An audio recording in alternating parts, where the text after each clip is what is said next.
नमस्कार, स्वागत है आप सभी का एजुकेशन चैनल में। जैसा कि आप देख रहे हैं, आज का जो टॉपिक है वो है करंट्स के कुछ महत्वपूर्ण क्वेश्चंस जो सेलेक्ट किए हैं मैंने आपके लिए। आने वाले जो जितने भी एग्ज़ाम हैं उसमें ये आपके लिए फ़ायदेमंद होंगे। तो आइए हम शुरुआत करते हैं इस टॉपिक की। सबसे पहला जो प्रश्न है कि किन्हें national institute of public finance and policy का नया अध्यक्ष नियुक्त किया गया है।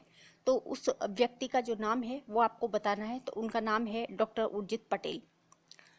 अगला जो प्रश्न है वो है 21 जून 2020 को छठा अंतर्राष्ट्रीय योग दिवस हमने मनाया था और इसकी थीम जो है वो क्या थी। तो वो है थीम इसकी स्वास्थ्य के लिए योग, घर पर योग। ये जो थीम है वो संयुक्त राष्ट्र के द्वारा दी गई थी। तो आप याद रखें, कोई भी दिवस का आयोजन जब होता है तो किसी थीम पर आधारित होती है। तो इसी तरह से यहाँ पर अंतर्राष्ट्रीय योग दिवस की बात हो रही है और इसकी जो थीम है वो है स्वास्थ्य के लिए योग, घर पर योग। अगला जो प्रश्न है वो है महिला एशियाई फुटबॉल क्लब 2022 मेजबानी का अधिकार प्रदान किया गया है। देखिए यहाँ पर जो महिला एशियाई कप फुटबॉल है और इसकी मेजबानी दी गई है। 2022 की मेजबानी का जो अधिकार है वो प्रदान किया गया है। तो किसे प्रदान किया गया है? भारत को। किसने इसे दिया है? वो है एशियाई फुटबॉल परिसंघ ने भारत को वर्ष 2022 में आयोजित होने वाले जो महिला एशियाई कप है उसकी मेजबानी है वो उसे सौंपी है। तो इसे आप फुटबॉल जो अगर नोटेट कर रहे हैं तो इसे देखें कि जो महिला एशियाई कप फुटबॉल है उसकी 2022 की जो मेजबानी है उसका जो अधिकार है वो भारत को सौंपा गया है। इसे आप इस तरह से देखें। और अगर आप नोटेट कर रहे हैं तो इसे ज़रूर नोटेट कर लें कि जो एशियाई महिला एशियाई फुटबॉल क्लब के बारे में यहाँ पर बात हो रही है। अगला जो प्रश्न है वो है वैश्विक शांति सूचकांक 2020 और इस सूचकांक में भारत को जो स्थान मिलता है वो कौन सा है? तो वो है स्थान भारत का 139वां। इसे किसके जो ये सूचकांक है वो किसके द्वारा दिया गया है? तो वो है institute of economics and peace के द्वारा दिया गया था और इसे दिया गया है 10 जून 2020 को। इसे आप याद रखें। अगला जो प्रश्न है वो वैश्विक शांति सूचकांक 2020 है, इसी से संबंधित है और इसमें प्रश्न ये बनता है कि इस सूचकांक में शीर्ष स्थान जो है वो किस देश का रहा है। तो लगातार 8वीं बार पहले स्थान पर रहने वाला जो देश है वो है आइसलैंड। लेकिन हमें दूसरा और तीसरा भी याद करना होगा। तो दूसरे स्थान पर है न्यूजीलैंड और तीसरे स्थान पर है पुर्तगाल। बहुत इंपॉर्टेंट जो है ये प्रश्न है कि वैश्विक शांति जो सूचकांक है उसमें जो पहला स्थान है वो आइसलैंड का है और यह आइसलैंड का जो ये स्थान प्राप्त हुआ है ये लगातार इसने 8वीं बार प्राप्त किया है। साथ ही साथ अगर हम दूसरे और तीसरे स्थान की भी बात कर लें तो दूसरे स्थान पर है न्यूजीलैंड और तीसरे स्थान पर है पुर्तगाल। तो इम्पोर्टेंट प्रश्न है आपके एग्जाम की दृष्टि से। और अगला जो प्रश्न है वही वैश्विक शांति सूचकांक 2020 जो बनाया गया था इसमें कितने देशों को इसमें शामिल किया गया है। यानी जब ये सूचकांक की जब गणना की जा रही थी तो वो कितने देशों को इसमें शामिल किया गया है। तो आप याद रखें 163 देशों को इसमें शामिल किया गया था और इसमें भारत का जो स्थान है वो मैंने बताया 139वां है। और पहला जो स्थान इस वैश्विक शांति सूचकांक में पहला स्थान जो प्राप्त करेगा वो है आइसलैंड और दूसरे स्थान पर न्यूजीलैंड, तीसरे स्थान पर है पुर्तगाल। तो बहुत इंपॉर्टेंट क्वेश्चन है आपके किसी भी जो एग्ज़ाम है उसमें ये प्रश्न बनता है और आ सकता है। पूरी संभावना रहेगी अगर अच्छे स्टैंडर्ड प्रश्न अगर बनते हैं तो।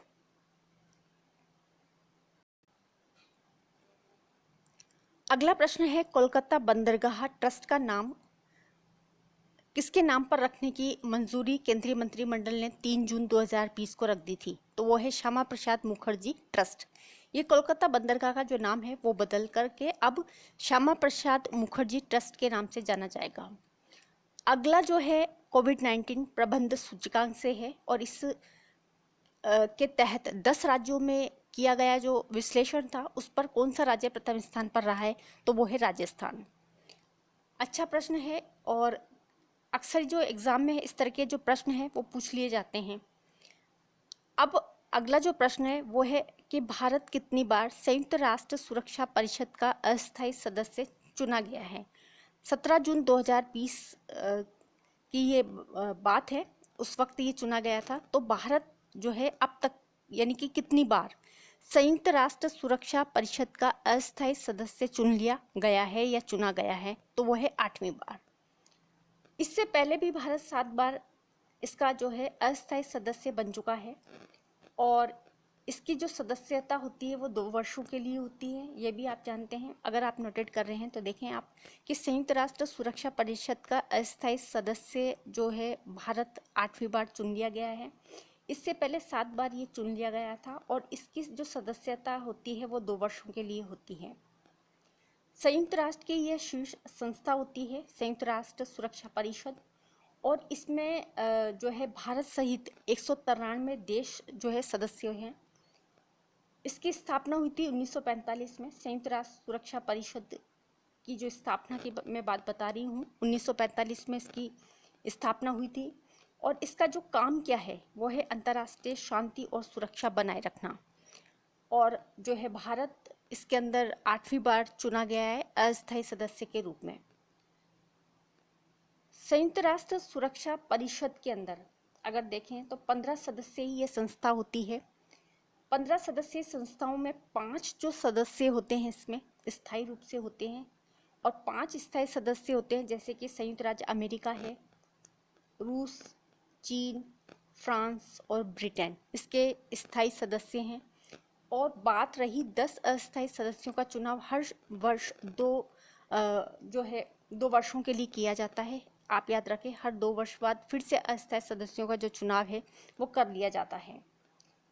तो ये आपने देखा कि संयुक्त राष्ट्र सुरक्षा परिषद जो है वो संयुक्त राष्ट्र की शीर्ष संस्था है और इसमें भारत सहित देखें तो 193 देश जो है सदस्य हैं इसके। और इसका जो काम है अंतर्राष्ट्रीय शांति और सुरक्षा को बनाए रखना है और इसमें भारत का जो चयन हुआ है या भारत इसकी में अस्थायी सदस्य के रूप में चुना गया है 8वीं बार। ये जो प्रश्न है वो इम्पोर्टेंट है आपके लिए।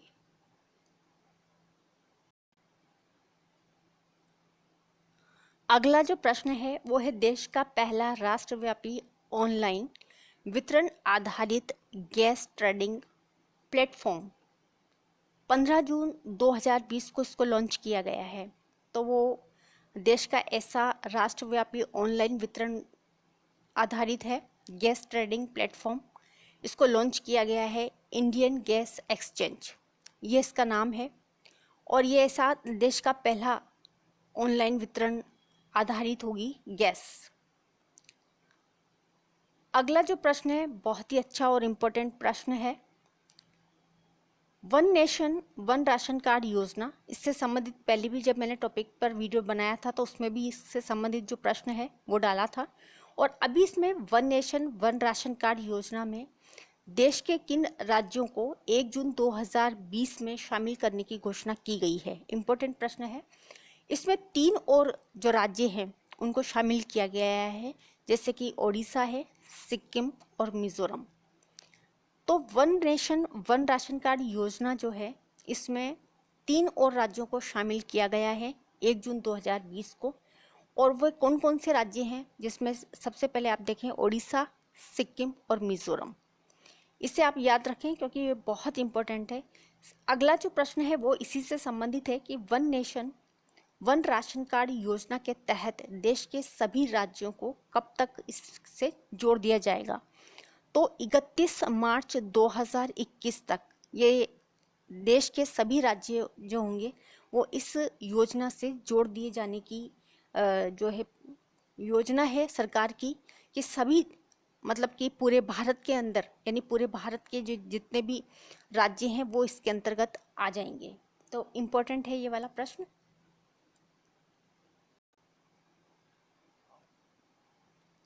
अगला प्रश्न है वर्ष 2019-20 का खाद्य सुरक्षा सूचकांक, जिसे 7 जून 2020 को जारी किया गया था, भारतीय खाद्य सुरक्षा और मानक प्राधिकरण ने इस सूचकांक में जो पहला स्थान पाने वाले राज्य कौन कौन से हैं, तो बड़े राज्यों की श्रेणी की भी बात करेंगे और साथ ही साथ छोटे राज्यों की श्रेणी में भी बात करेंगे, पहला, दूसरा और तीसरा स्थान किसका है।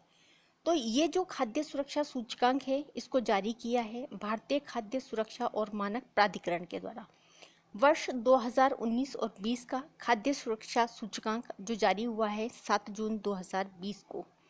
अब यहाँ पर पहला स्थान पाने वाले जो राज्य हैं, अगर हम पहले बड़े राज्यों की श्रेणी की बात करते हैं तो सबसे पहले स्थान पर है गुजरात, दूसरे स्थान पर है तमिलनाडु और तीसरे स्थान पर है महाराष्ट्र। ये बात हुई बड़े राज्यों की श्रेणी की। अब हम छोटे राज्यों की श्रेणी की बात करें तो इस सूचकांक में कौन सा वाला खाद्य सुरक्षा सूचकांक में छोटे राज्यों की हम बात कर रहे हैं, उसमें पहला जो स्थान प्राप्त हुआ है गोवा को, दूसरा स्थान है मणिपुर और तीसरा जो स्थान है वो है मेघालय। इम्पोर्टेंट प्रश्न है कि वर्ष 2019 और 20 का खाद्य सुरक्षा सूचकांक, इस सूचकांक में जो पहला स्थान पाने वाले यानी बड़े राज्यों की श्रेणी की अगर हम बात करें तो उसमें पहला स्थान पाने वाला है गुजरात। उसके बाद में अगर हम पहला स्थान याद करते हैं तो 1 से लेकर के तीसरे स्थान तक हमें याद होना चाहिए, ये इम्पोर्टेंट है। तो दूसरे स्थान पर देखिए तमिलनाडु और तीसरे स्थान पर है महाराष्ट्र। अगर हम छोटे राज्यों की बात करेंगे तो गोवा पहले स्थान पर है, दूसरे स्थान पर है मणिपुर और तीसरे स्थान पर है मेघालय। अब इसके थीम की भी बात कर लेते हैं कि इसकी जो थीम है वो क्या है। इसकी थीम है कि खाद्य सुरक्षा सभी का विषय है, ये इसकी थीम है, इम्पोर्टेंट है। और इस तरह के जो प्रश्न हैं कई बार पूछे जाते हैं एग्जाम में।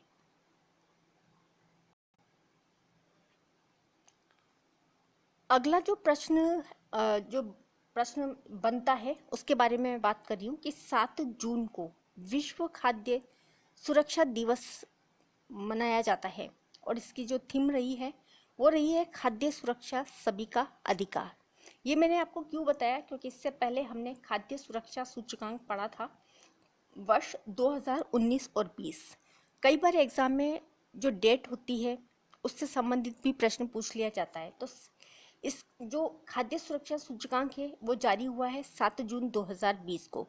अगर ये इससे संबंधित प्रश्न पूछे कि 7 जून को किस रूप में मनाया जाता है, किस दिवस के रूप में मनाया जाता है, तो वो है विश्व खाद्य सुरक्षा दिवस और इसकी जो थीम है वो है खाद्य सुरक्षा सभी का अधिकार। इसी तरह से 12 जून को विश्व बाल श्रम निषेध दिवस के रूप में मनाया जाता है। इसी तरह से देखिए 5 जून की अगर हम बात करें तो विश्व पर्यावरण दिवस के रूप में मनाया जाता है और इसकी जो थीम है वो है जैव विविधता। इसी तरह से देखिए 2 जून जो मनाया जाता है वो है तेलंगाना दिवस, क्योंकि आंध्र प्रदेश के टुकड़े कर करके या उससे अलग होकर के बनाया गया था ये तेलंगाना और ये अस्तित्व में आ गया था 2 जून 2014 को। तो इम्पोर्टेंट है कि इसी से संबंधित जो प्रश्न बनता है, कई बार एग्जाम में डेट से संबंधित प्रश्न भी पूछ लिया जाता है कि 1 जून किस रूप में मनाया जाता है, तो 1 जून को विश्व दुग्ध दिवस के रूप में मनाया जाता है और इसकी जो थीम रही है वो है विश्व दुग्ध दिवस की 20वीं वर्षगांठ। तो ये जो शुरुआत हुई है इसकी सबसे पहले इसकी जो शुरुआत हुई थी वो संयुक्त राष्ट्र की खाद्य एवं कृषि संगठन के द्वारा मनाया गया है, उसके द्वारा इसकी शुरुआत होती है और 2001 में इसे सबसे पहले विश्व दुग्ध दिवस के रूप में मनाया गया था। और आप याद रखें कि 1 जून को विश्व दुग्ध दिवस के रूप में मनाया जाता है, उसकी थीम है विश्व दुग्ध दिवस की 20वीं वर्षगांठ।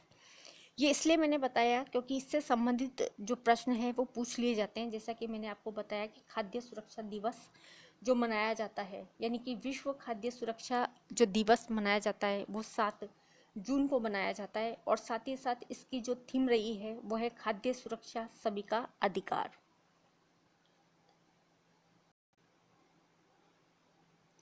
अगला जो प्रश्न है वो है देश के 8 राज्यों में राज्यसभा की 19 सीटों के लिए चुनाव कब संपन्न हुए थे। 19 सीटों के लिए चुनाव हुए राज्यसभा के लिए 8 राज्यों में हुए हैं ये देश के, और ये इसकी जो डेट है जो जिसमें चुनाव संपन्न कराए गए थे वो है 19 जून 2020।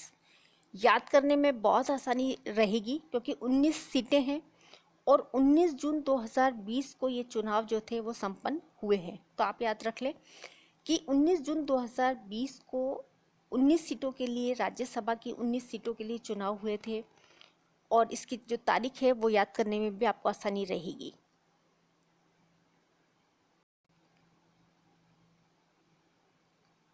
अगला जो प्रश्न है वो है बौद्ध सांस्कृतिक स्थलों के पास स्थित है कुशीनगर हवाई अड्डा किस राज्य में स्थित है, जिसे अंतर्राष्ट्रीय हवाई अड्डे के रूप में विकसित किए जाने की जो स्वीकृति है वो दी गई है। तो सबसे पहले आपको याद होगा कुशीनगर, यहाँ पर महात्मा बुद्ध की मृत्यु हुई थी या इनको महापरिनिर्वाण प्राप्त हुआ था। एक महत्वपूर्ण बौद्ध तीर्थ स्थल है। यहाँ पर बहुत दूर दूर से जो बौद्ध धर्मावलंबी है वो यहाँ आते हैं। तो यह जो कुशीनगर हवाई अड्डा है ये उत्तर प्रदेश के अंतर्गत आता है, या उत्तर प्रदेश के अंदर है ये कुशीनगर हवाई अड्डा, और इसे अंतर्राष्ट्रीय हवाई अड्डे के रूप में विकसित किए जाने की घोषणा जो है की गई है या इसकी स्वीकृति मिल गई। इम्पोर्टेंट प्रश्न है ये। और अगला जो प्रश्न है वो बहुत ही इम्पोर्टेंट है, पुस्तक के बारे में है कि इस पुस्तक के जो लेखक है वो कौन है। देखिए अभी इस वक्त जो भारत ही नहीं बल्कि पूरा विश्व इस बीमारी से जूझ रहा है, कोरोना वायरस से। तो इसी पर एक पुस्तक लिखी गई है, मिस्ट्री ऑफ कोरोना। इस पुस्तक के जो लेखक हैं वो है डॉक्टर अजय यादव, होम्योपैथी चिकित्सक हैं। इन्होंने इस पुस्तक में अपने अनुभवों को साझा किया है। उन मरीजों को पर इन्होंने जो ट्रीटमेंट दिया था उससे संबंधित जो अनुभव थे वो भी इस किताब के अंदर इन्होंने मेंशन किया है। ये जो पुस्तक है मिस्ट्री ऑफ कोरोना, ये डॉक्टर अजय यादव की पुस्तक है और इसमें इन्होंने अपने अनुभवों को साझा किया है। साथ ही साथ होम्योपैथिक के द्वारा जो भी इन्होंने चिकित्सा की थी कोरोना वायरस से पीड़ित व्यक्तियों की, उसके बारे में और अपने जो अनुभव है उनको इस पुस्तक के अंदर साझा किया है। अगला प्रश्न है, इम्पोर्टेंट है कि 10,000 मेगावाट क्षमता का सबसे बड़ा ultra mega solar park Rajasthan के किस जिले में विकसित किया जाएगा। यह विकसित होगा जैसलमेर में। एक बार फिर बता दूं कि सबसे बड़ा अल्ट्रा मेगा सोलर पार्क जो है वो राजस्थान के किस जिले में विकसित किया जाएगा, वो जैसलमेर में होगा। इसकी जो क्षमता है वो कितनी होगी, तो 10,000 मेगावाट क्षमता का यह अल्ट्रा मेगा सोलर पार्क होगा और इसे राजस्थान के जिले में विकसित किया जाएगा, तो वो है जैसलमेर। इसमें कितना निवेश होगा, तो 40,000 करोड़ रुपए इसमें निवेश होगा। 2025 तक कई चरणों में ये विकसित हो जाएगा और 2025 तक इसकी संभावना है कि ये बन करके पूरा हो जाएगा। कई चरणों में यानी अलग अलग चरणों में जो इसकी जो तैयारी है वो की जाएगी। अच्छा, इसमें कौन कौन से शामिल है ये भी बहुत इम्पोर्टेंट है कि इसे प्रस्तावित करेंगे, इसे बनाएंगे, तो इसमें कौन कौन से जो है इसमें शामिल हैं। तो इसमें राजस्थान सरकार शामिल है, नेशनल थर्मल पावर कॉरपोरेशन ये इसके अंदर शामिल है। साथ ही साथ इसमें शामिल है solar energy corporation of India. ये सब मिलकर के इस प्रोजेक्ट को जो है पूरा करेंगे। तो बहुत इम्पोर्टेंट है, बहुत ही इम्पोर्टेंट क्वेश्चंस है। और अगर आप अपने नोटबुक में नोट करें या फिर कैसे भी आप याद करें तो ज़रूर इसे इम्पोर्टेंट करके ही लिखें कि यह जो है 10,000 मेगावाट क्षमता का सबसे बड़ा जो अल्ट्रा मेगा सोलर पार्क है वो विकसित किया जाना है राजस्थान के किस ज़िले में, तो वो है जैसलमेर में। मैंने आपको इससे संबंधित जितनी भी जानकारी थी वो निकाल करके दी है। और आज के इस टॉपिक में जितने भी प्रश्न थे वो जो मैंने सेलेक्ट किए हैं आपके एग्ज़ाम्स, आपके आने वाले एग्ज़ाम्स के लिए बहुत इंपॉर्टेंट रहेगा। तो वीडियो को ज़्यादा से ज़्यादा आप लाइक करें, ज़्यादा से ज़्यादा शेयर करते रहें और देखते रहें सुमनश्री एजुकेशन चैनल। और आप सभी का वीडियो देखने के लिए धन्यवाद।